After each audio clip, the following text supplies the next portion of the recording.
The state of the games industry is obviously taking a toll in all of us. I know it's taking a toll on me, and it can be incredibly depressing to think about what is happening to games right now and where we're heading and jobs and can I have a chance to get a job, or is there going to be jobs out there for everybody?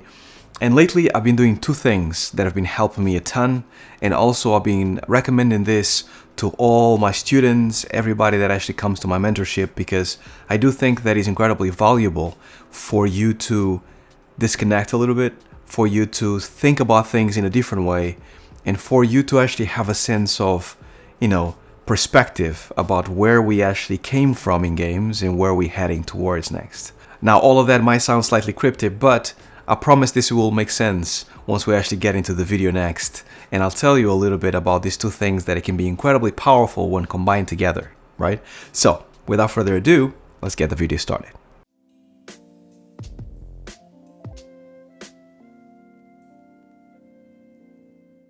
Welcome to another video. My name is Harvey Newman, and I like to share my passion for the games industry, animation, and much more here in this channel. Now, the thing that I actually have been doing, the two things that I've been doing so far that has helped me a ton, has been the following.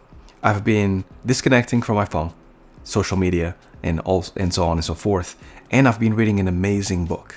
Now, I'm going to talk about social media first and the phone situation first, because I think that's the most powerful way for you guys to actually start feeling a little bit more positive. And I know that here in this channel, I've told you guys many times that social media is incredibly important for you as an artist, for you as an animator, for you to promote yourself, to make sure that you're much more hireable, marketable in the market out there. And those things are still true.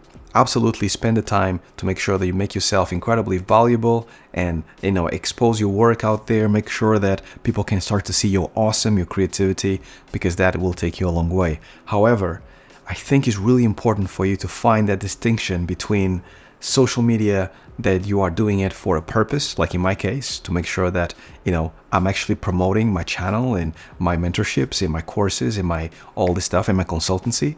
But there's also the part where I need to disconnect from social media, because I started to feel that it was taking time from my family, it was taking time from me being able to enjoy life, it was starting to make me very negative, and it started to making me wonder about some of my achievements, some of my talents, some of the things that I've done best. Even those things were never good enough, because you are looking for that kick. Every single time you are looking for that thing that you saw that you can share, or that comment that you can make in order to make sure that you make a difference, or making sure that you never let down your friends on social media and you're always answering, interacting with them. And those things are important, but they are all digital. The thing that is the most important is your family, is being present, is your friends.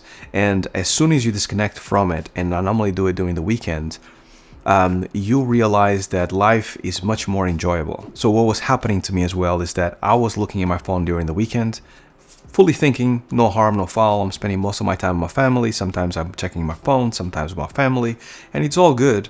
But what happens is, at least in my brain, is that I was so connected to the phone during the week, right? That over the weekend, my brain never allowed itself to relax enough to be able to have a fresh brain coming Monday. And it was affecting me in a big way, because it felt like a continuous way of working that never stops. And it became incredibly detrimental, because I was always nervous, I was always stressed out, I was always cranky. And I realized that as of late, as soon as the weekend kicks in, Saturday morning, I don't look at my phone. I don't look at my phone any time on Saturday, any time on a Sunday. What ends up happening is the following. If I go out for hikes or walks with my family, if I actually am playing board games with my family, if I'm watching a movie, I am present. And I can tell, which is actually quite funny, that sometimes I'm sitting on my sofa because of the weekly cadence with the phone, and I'm watching a movie, and my wife goes and makes a tea. I'm looking for my phone to actually see if I can get more news. And it becomes almost like a reflex. I don't think about it until I don't have it next to me. And until I'm about to actually stand up and go and get it. And then I go, no, I need to stay here and just be.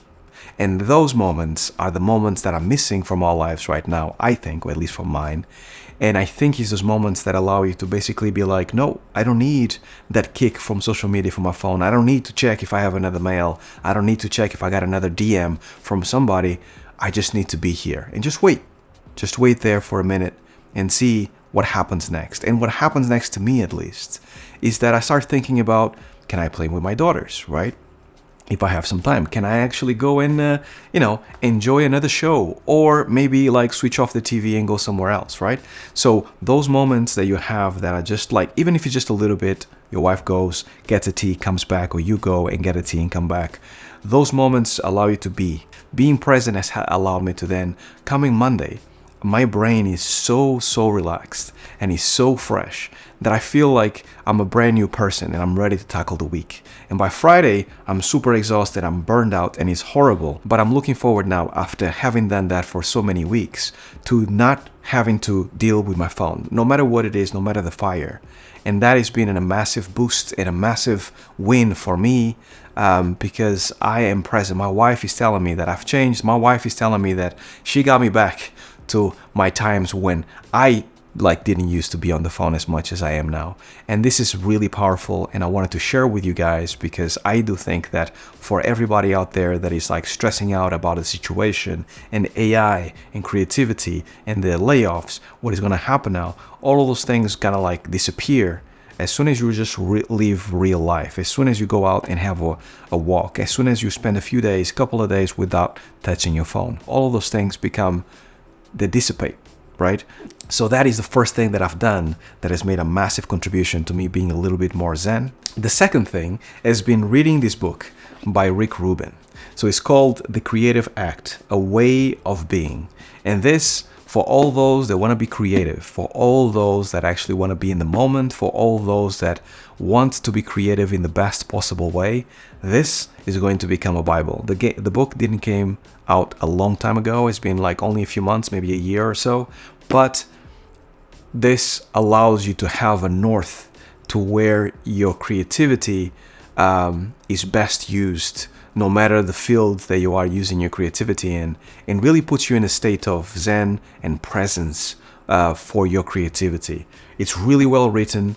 Rick Rubin, I always looked up to him, but he is an incredible guru. He works mostly in the music industry, but the words that he says, how he says it, how he portrays himself, how he doesn't judge others. A lot of meditation, Buddhism are in this book, some of the ideas that he uses, but he uses it in the creative realm, right? Which is very important, because for me, he's talking to me as a creative, right? And it's very, very interesting. So I highly recommend you guys pick up. No sponsorship or anything. It's just an amazing book to have. And it's definitely one of those that you have to continuously read, especially when you lose your way a little bit, like it happens to most of us. Sometimes you feel like you either really bad at being creative, or you kind of lost your way, or you kind of doubt yourself. I think this is a book that you should keep next to you at all times and read it whenever you feel that way, because it gives you a massive boost in what really matters when you're a creative person. And to me, when it comes to the games industry, what has happened is, by reading this book here that I put in front of me, it has allowed me to kind of give me a sense of perspective of where we were and where we're going. And by that I mean, right now the industry is all about making money. How many billions can we make? And what's the biggest game out there? GTA 6 is about to come out. How much money is that going to make? If a game doesn't make millions and millions and millions, then it's not successful enough. And it's all about the next big thing and what is going to be the future of games. And there's so many questions all the time about the games industry and how to make it bigger. And it's all about profits all the time. So reading this book allowed me to really reflect about the games industry as it used to be before. So when Doom was getting made, Wolfenstein was getting made, Tomb Raider was getting made, all of these games were made with one thing in common, which was very much passion for game making and nothing else. It was passion for game making, and it was basically just a handful of people coming together to make a game, to kind of prove something. Not only to have fun while playing the game, but maybe it was game design, maybe it was graphics, maybe it was the adventure, maybe it was the narrative. Whatever it was, there was a thing that they had to prove and they had to get out. and they did it, and they did it to the best of their abilities, and they kind of hope that it worked. But it wasn't for the monetary gain, it was for the enjoyment of everybody. The last thing that I got from this book, once again, is that making things for yourself and nobody else. Basically, what Rick mentions in the book multiple times is that you do something, you create something for yourself. What other people think about it, you cannot control, and you should not be thinking about it. Create something that pleases you, and as long as you're really pleased with it yourself, then maybe other people might like it, or maybe not. But either way, creatively, you're going to be happy with yourself because you created something that you enjoyed, right? I'm not making it for them. I'm making it for me. And it turns out that when you make something truly for yourself, you're doing the best thing you possibly can for the audience.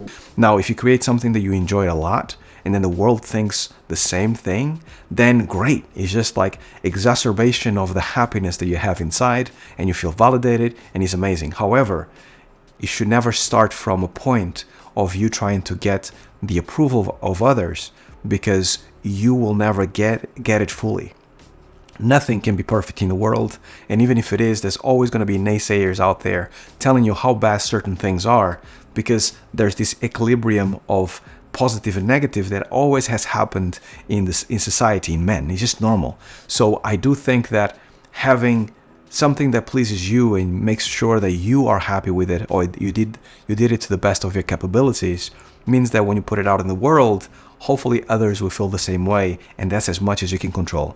That's it. Yourself, your feelings, and how much of you are willing to kind of like bet on this idea to make sure that it's as good as possible. Then when you put it out of the world, it's out of your hands, and people can do whatever they want with it. They can think whatever they want with it, but it's no longer yours. You just did it for yourself initially, and now it's out there in the world, and you kind of hope for the best, right? So just to close out, those two things are really important. Making sure that you disconnect from social media, making sure that you disconnect from your phone as much as possible. And the other side of things is very much like you being creative for yourself and nobody else. So the video is long enough. I hope you guys enjoyed the message. I hope you guys enjoyed the idea of those two things, and that definitely let me know in the comments down below or what you think about this. If you need help with your animations, you have my website, you have the mentorships, you have all the courses and the uploads and the reviews. Go and check it out if you need that. But if not, then drop a comment. I actually take a lot of pride in trying to answer all the comments down below to make sure that, people have questions or concerns. I'm there for you guys, but hopefully this has helped you and got you into a little bit better of a mindset than you had previously. And with that being said, I'm going to sign out, wishing you all the best, and as usual, stay well, stay safe. Peace.